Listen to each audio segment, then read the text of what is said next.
Nope, not on Facebook. So let's see if we can go live on Facebook again. I'm gonna hit it again and see if it goes live.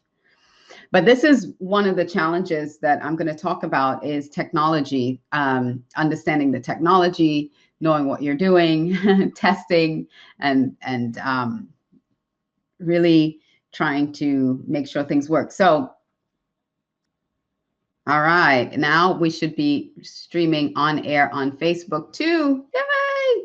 It says that I'm on Facebook. So you're just hearing my voice. Good, good. But I wanted to first invite you and say thank you so much for joining this broadcast. For those of you who are tuning in and just say hi if you're tuning in, because I wanted to give some tips on maximizing your productivity while you are at home.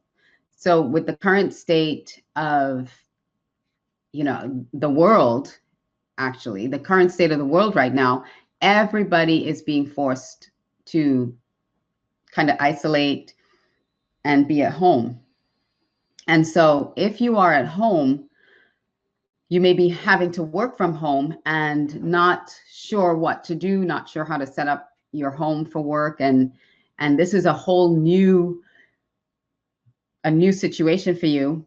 And as someone who has worked from home for a lot of years, I just wanted to pop on and give some tips, but not just generic tips, because I know a lot of people are giving tips out there of how to work from home, and they're great. They're all great tips, but I wanted to get even more specific. I wanted to really help companies, organizations, as well as individuals really understand how to work from home most effectively based on their MO, based on their natural instinct for doing things. So let's just go get started. And I wanted to go over a couple really important reasons why I'm here today. So the goals for this session today is to understand your CONATIVE strengths, customize your workspaces in order to be productive, improve communication methods, and help yourself and your children, because your children are also at home, be more productive in what they need to do. So it's really understanding how to work from home remotely and still be productive. That's kind of the goal for what I set out to do today. So let's just get rocking and rolling. So social spacing, this is now a real term for all of us globally, social spacing, and it's forcing us to work differently. So it's not the first time working from home, great. But if this is your first time working from home, I wanted to give you some tips and some tools that can really help maximize your productivity. So here are some 6 really generic tips for working from home that everyone can employ. Everyone can do this, and it'll help create structure for you when you're working from home. So number 1 is wake up at the same time every day. If you're waking up at the same time every day, then you are not falling into a kind of I'm on vacation mode. So wake up at the same time every day. Get ready and get dressed like you're going into work, even though you're not actually going physically into work, but it puts you in that mindset that, okay, I'm getting ready to work. I'm not just going to hang around the house. I'm getting ready to do some work. The third tip is keep a consistent schedule as you had with work. Now, you might not work the same hours that you worked when you had to go into a physical job site, but try to keep your schedule as consistent as possible when you actually get started working, when you break for lunch, when you take off for the end of the day. And again, you might adjust that take off from the end of the day to maybe 2 p.m. or 3 p.m. instead of 5, because you have family at home, you have your kids at home, you have stuff going on. And this is not just for you, but for your children too. Get them up, let them get ready and keep a consistent schedule like school. So they can probably get their work done a lot faster than they would do at school because they don't have to sit and listen to lectures. They're just being self-instructed. So get them up. Maybe you make an arrangement for your whole family to work from like 9 to noon every day and get your work done between those hours instead of the whole day. And then you break for lunch and then you have family time to do something fun or creative so that it's not all work, work, work every day, all day, but just get a schedule that you can keep consistent with, because you are not on vacation and they are not on vacation yet until it's their spring break. So the next tip is to define your workspace. Now, your workspace can be an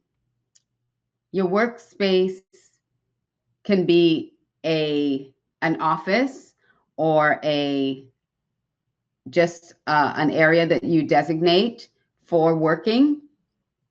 It could be a dining room table, but just designate somewhere where you're going to be doing this work, where you're going to conduct business, and make sure everyone knows that this is your workspace so that you're not bouncing around trying to figure out, well, where should I work today? Where's best for me to set up?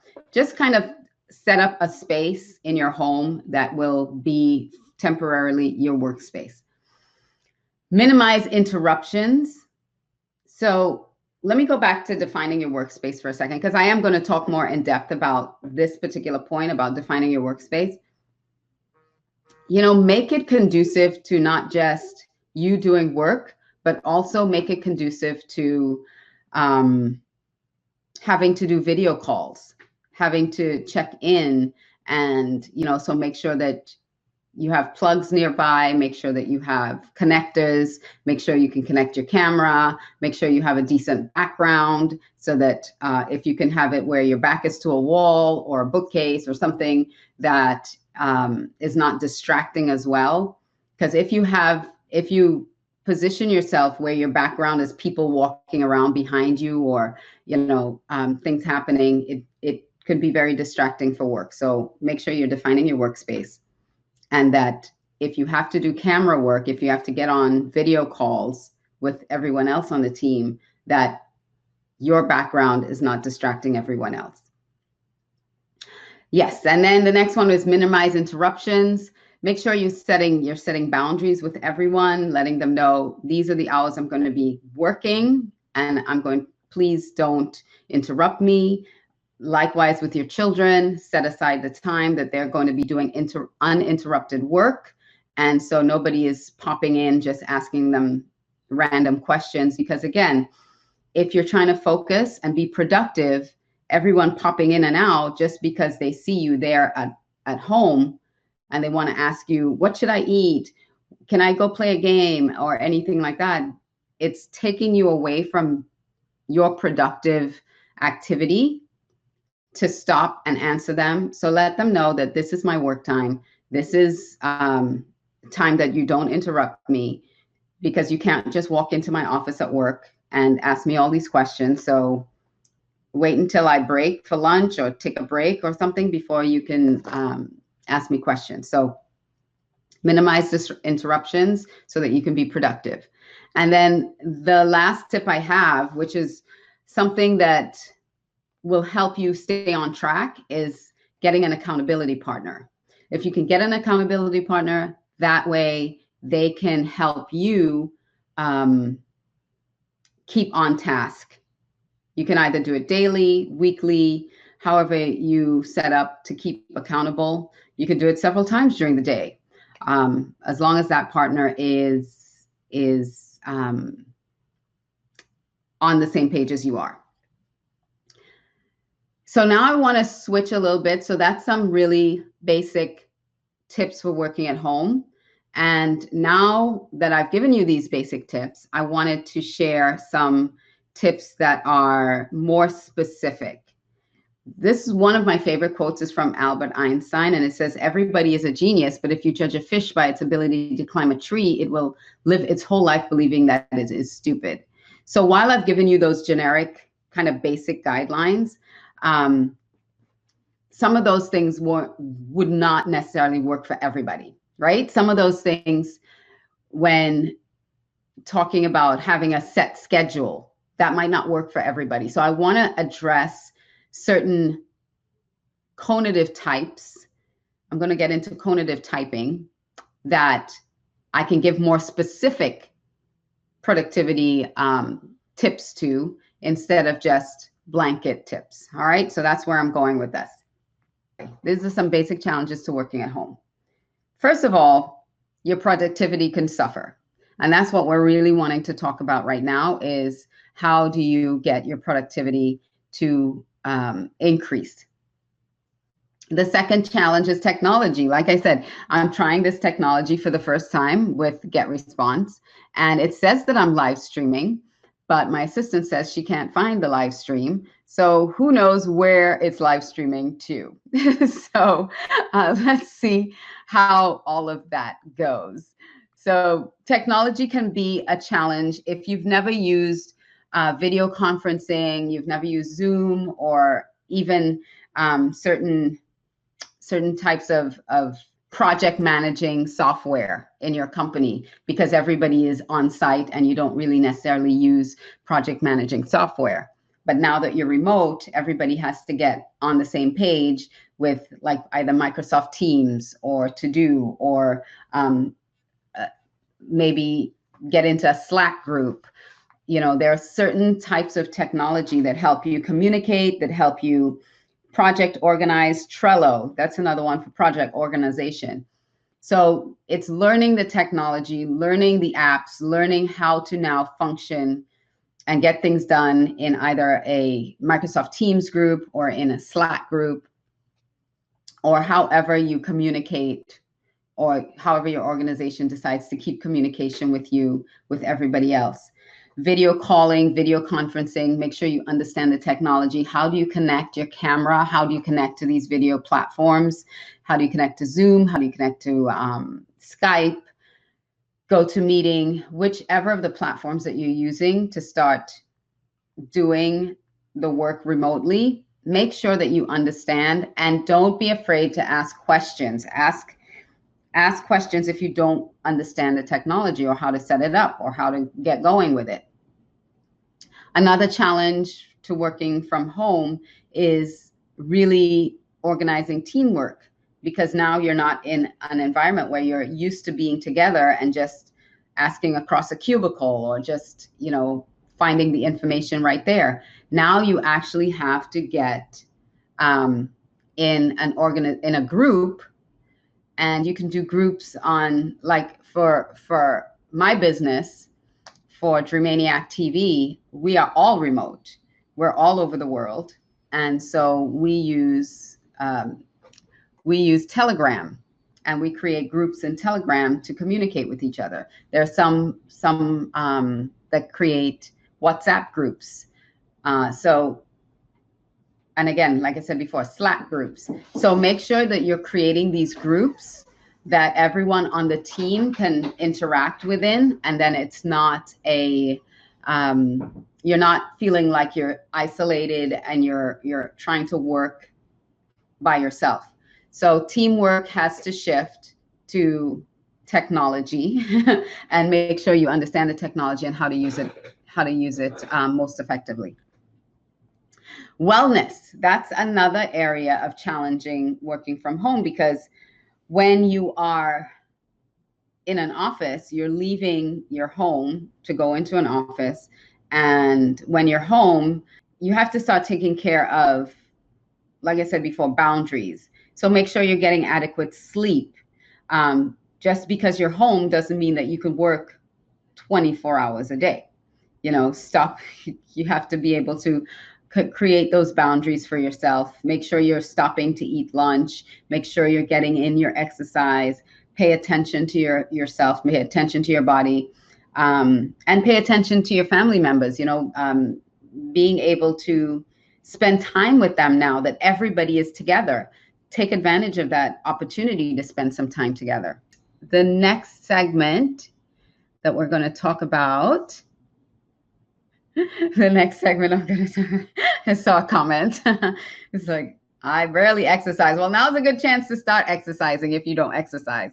Now's a good chance to start it up. Oh, I'm going backwards. Let me go forward to the next one.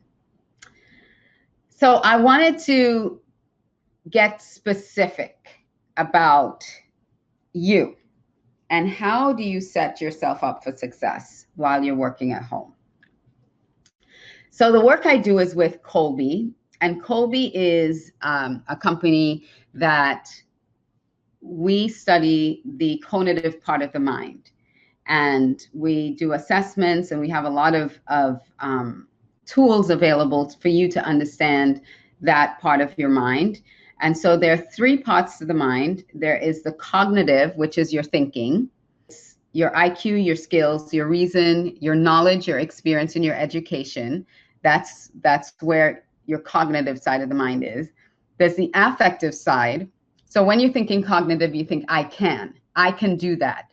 I have the knowledge, I have the experience, I have the expertise. I can do that. I know how to do that. The affective side of the mind is all about your feelings, and it's what you want or you prefer. It's your emotional part, your personality. So it's your desires, your motivations, your attitudes, your preferences, your emotions, and your values. And then the conative, which is what I'm going to talk about mostly today. The conative side of the mind is I will and I won't. It's the doing part of the mind. What will you do? Will you or won't you do something? And it's your instincts, it's your drive, it's your necessity, it's an innate force within you. It's where your mental energy is stored. So it regulates mental energy and your talents. And so when you look at the conative side of the mind, we have very specific patterns that we operate in when we're problem solving and when we're striving. And when we're striving and problem solving, there are 12 areas that we typically, 4 out of 12 areas that we typically operate from. So let's look a little bit more about the conative side of the mind. So what is conation? Conation is really how you do what you do.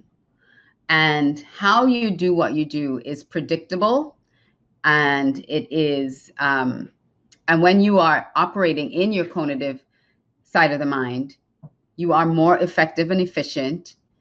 You get things done with less stress and more joy. So it helps you to understand this side of your mind, because when you're operating in the conative side of your mind, you are less stressed. And when we're talking about productivity, it helps you get things done in a lot more efficient way. So Kathy Kolbe, who is the founder of this Kolbe method, she also she did a lot of research, and she uncovered this creative process that we all go through when we're striving and when we're problem solving. And so everything that we do when we have to problem solve or strive, especially in our business, of course, we do that in our personal lives too, but we're talking about work and productivity and business here. So when we're talking about our business, it starts on the affective side. You're motivated to do something. Just a reminder, the affective is your preferences, your values, your attitudes, and your emotions. So you hear something or you get an instruction to do something, you're motivated to do it. And that's the side that if we're home working, we always need to check in on, is our motivation. Because there might be a tendency, because we're at home, you might not be motivated to work. That might not happen for you. So you have to check in with why you are not motivated to do what you need to do.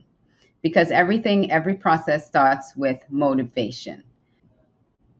What are you motivated to do? From motivation, it goes to your instincts, to your conative side. So it goes into your natural abilities, your mental energy, your drive, your talents.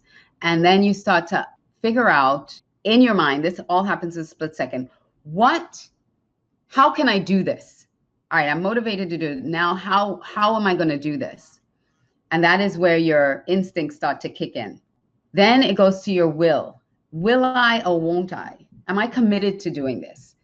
And that's also part of your conative. Will I or won't I? If it's against your natural instinct, the way you have to do it, chances are you won't do it.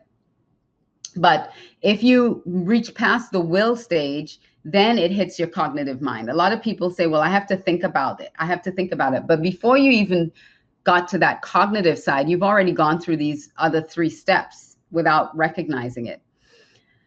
Once you start to reason, then you reason, do I have the skills? Let me think about it. Can I do this? Remember, cognitive is can I? Can I? So now in your mind, you're going through the process of thinking, am I capable of doing this? Do I have the knowledge? Do I have the resources? And once everything checks off as you're going along this process, then it hits your conative side again, and you take action based on your specific conative mode. We call it your modus operandi, based on how you naturally do things. So you take purposeful action. Now, when it comes to working at home, this is what this whole topic is about. How do you stay productive working at home? Again, this happens in milliseconds, this whole process. But I wanted you to understand that this is what's happening. So when you're at home, you have to make choices and decisions, especially with your family around, that will affect your productivity, that will affect whether you will or won't do something. A little bit more about the Kolbe index. So Kolbe, again, is that instinctive part of the mind, the part that is subconscious action that you take that is predictive, that you do unconsciously every time you have to solve a problem. So what it is, it defines the striving instincts that drive your natural behaviors. It describes your modus operandi or your MO. So if I say MO, that's what I mean, your way of operating. It focuses on your strengths, and it defines traits that are universal and equal, and it drives mental energy. So if at the end of the day, you find that a lot of times you are depleted mentally and physically, you're just exhausted, then a lot of times you're doing things against your natural instincts. You're being required to do things daily against your natural instincts, or you're using up your energy in one area too much. And so understanding what your Kolbe index is, what your MO is, will help you to regulate your energy, your mental energy throughout the day, and choose tasks that you're doing that will help create that consistent energy throughout the day. So what Kolbe is not. So Kolbe is not about how smart you are. You know, I read that quote from Albert Einstein before, that everyone's a genius. So it's not about how smart you are. It's not about your skill level or how capable you are of doing something. It's not what you can and cannot do. It doesn't define your personality type or your social style or what you want to do or how you feel. That's not what Kolbe is about. It really just focuses on how you do what you do. And there are 12 strengths that each of us, in where you see each color, we are one specific strength in each of those colors. Now, we are capable of doing everything that is there, but there's one strength in each color that is instinctive to us. These are the 12 strengths. So I'm going to talk about the action modes. And the action modes are fact finder, which is how you gather and sort information. Follow through is how you see patterns and systems and processes. Quick start is how you deal with risk, uncertainty, and change. And implementer is how you deal with space and tangibles. How do you understand space and tangible? So in fact finder, you will either simplify information, or you need to receive information in a simplified form.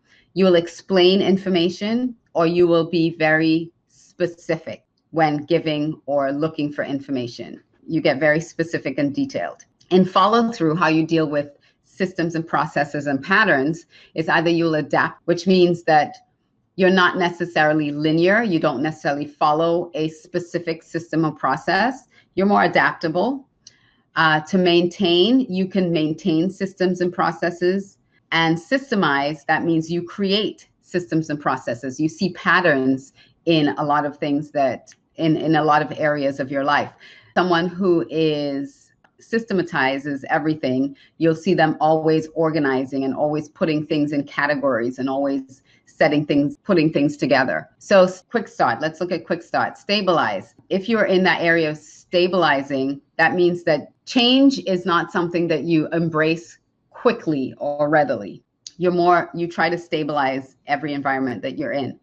Modify is exactly that. You're always modifying environment, or you are very adaptable to that environment. I don't want to really use the word adapt because that's for follow through, but you can modify whether you'll take a risk or change kind of in that in between stage. And then innovate, quick starts that innovate, they are the ones that brainstorm and are always looking for new ideas, and they are very deadline oriented. So in implementer, that's how you deal with space and tangibles. The implementer is someone who can envision solutions. They don't necessarily have to have a physical demonstration or physical product to understand how it works. To restore, they tend to fix and repair, because we're talking about tangibles here, space and tangibles. And then the demonstrator, they demonstrate everything as well as they build and create physical product, physical things. So they're very hands-on people. And this is important because as you're looking at your work environment, how productive can you be if in these work environments, if it is not specifically tailored to how you problem solve or how you strive. So that's why I wanted to get a little bit deeper into creating a space or creating your environment that really helps you be more productive based on who you are. So I mentioned that your mental energy, the conative side of your mind is your mental energy.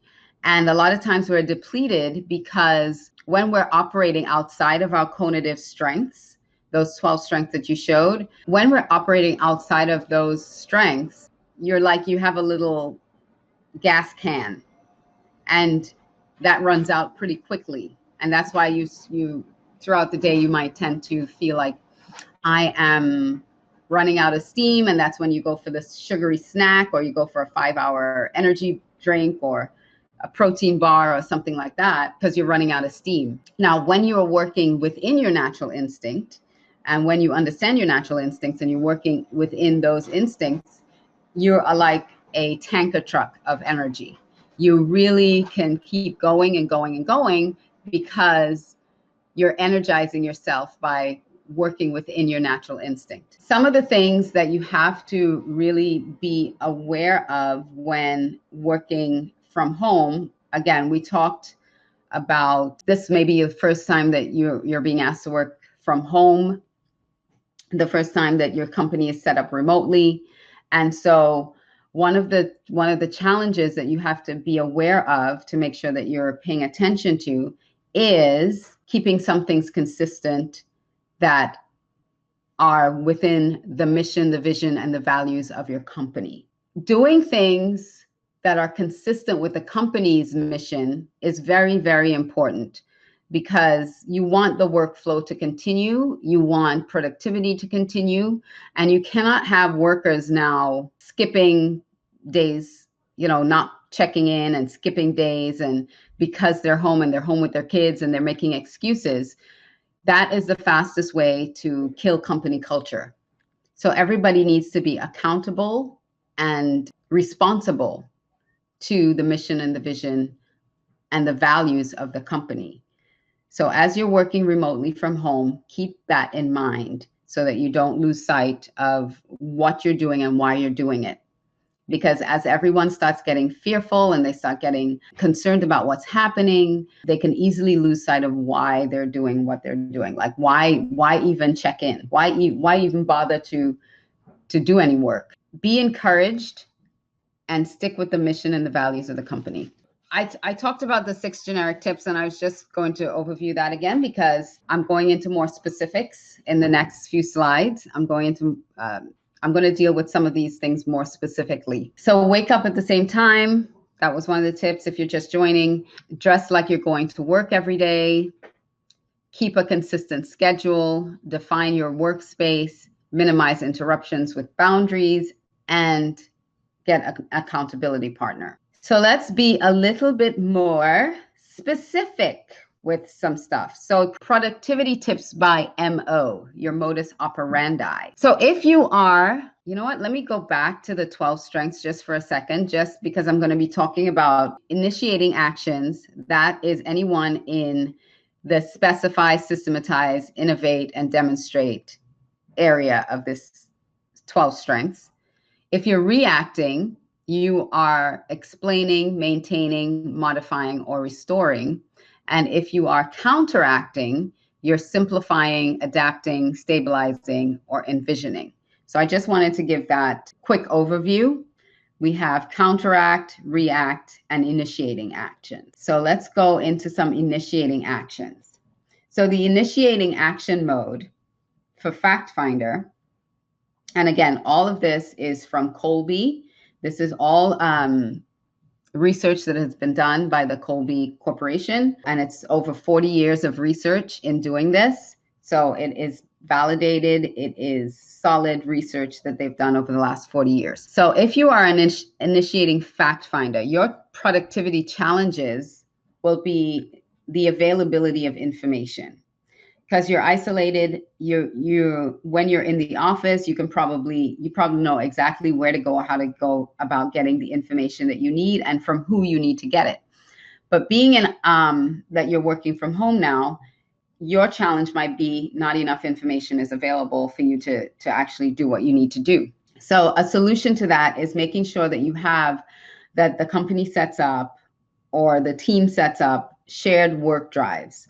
So that whether it's Google Docs or something that is shared by the team, so that everybody has an opportunity to find those files, especially if you're an initiating fact finder.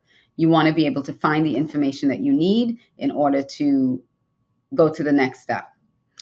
For an initiating follow-through, who is that systematized person, one of the challenges that they can face is that the processes and projects are now being individually created. So the processes that you had when you were at work, now people are starting to do their own processes, create their own process.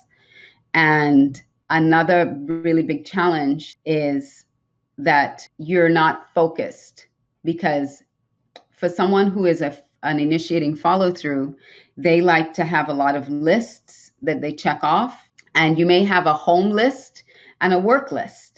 And being in the same environment, home and having to do work, you might see things that need to get done on your home list and be tempted to stop working to complete those things so that you can get back to work. Well, that is going to be stalling your productivity. Instead, keep your work and home separated. So you might feel compelled to finish unfinished work at home. And so a couple solutions for that. The first one, where people might be creating their own processes at home and not following actual processes and protocol that have already been outlined because now they're in a different environment. Make sure that you keep tabs on everyone, reminding them of what needs to get done and how it needs to get done so that people are following those processes. And again, shared drives, shared documents with checklists so people can check off checklists. That will help keep everyone on the same page. And then set clear boundaries between work and home life. So once you sit down, remember I said have a designated time and a designated space to do work. Once you sit down to do work, don't look at the dishes in the sink that need to be washed. Don't look at other things that need to be done. Concentrate on what needs to be done for work and work only, and that will help the follow through really continue to be productive at home working. So for the quick starts, Quick starts are always brainstorming ideas, throwing out new ideas of things that need to get done. So the lack of brainstorming opportunities, if you are in an environment where you're not working with other people, that can be a little bit frustrating because you'll have a lot of ideas but not sure how to get feedback on them. And another one that really can hinder a quick start and initiating quick start is a lack of urgent deadlines, because initiating quick starts are very deadline oriented. They're very deadline driven. And so if you are not really out there being that purposeful with the deadlines, you can find yourself just doing projects endlessly. So get an accountability partner that you can bounce ideas off of and create deadlines for yourself. The last one is the implementer. If things aren't tangible enough, because they like to meet face to face, they want hands-on, to do things hands-on. So you may have to do more video calls and demonstrations on video for them. So what your workspace needs. So if you're an initiating fact finder, you must have reference areas that you can have reference materials. Ensure your workspace has space enough for you to gather reference materials if that's what you need. For the follow-through, your workspace needs to be very organized and with specified designated areas for work. So make sure you have the space and tools necessary to focus uninterrupted in your work. For the quick start, you need areas that can spark brainstorming ideas. So be flexible. You need to have flexible areas. Like for me, I am an initiating quick start. I do have my office that I work, but sometimes I like to just sit on the sofa. I like to go move around because it creates a different energy for me. And usually I work at home alone and I don't have the distraction of everyone else like I do now. So I do have to work in my office, but a lot of times I just go sit on the sofa or sit somewhere else in the house so that I have different areas where I can do work. And also whiteboards and Post-it notes help a lot.